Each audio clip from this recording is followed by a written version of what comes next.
আচ্ছা, তোমার নাম কি? মোহাম্মদ রুবায়েত আহমেদ।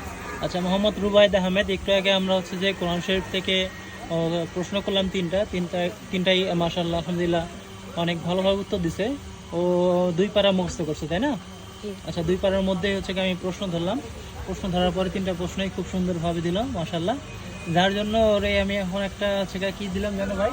গিফট।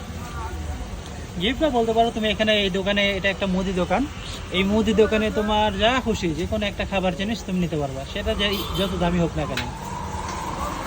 তুমি খুশি? জি। আচ্ছা, তাহলে নাও, এখন তুমি কি নিবা? আইসক্রিম খাইবা? এগুলা চিন্তা করেন, তিনজনই খাবো। তুমি 3 জনের জন্য নিবা? তোমরা 3 জন আছে এই জন্য? তাই তুমি চাইলে আর বেশি নিতে পারো, ওদেরকে আমি খাওয়াবো, সমস্যা নেই, অন্য কিছু খাইতে পারো তুমি চাইলে। মানে তুমি স্পেশাল, তুমি পারছো এই জন্য তুমি স্পেশাল। এই একটা বাটি। একটা বাটি?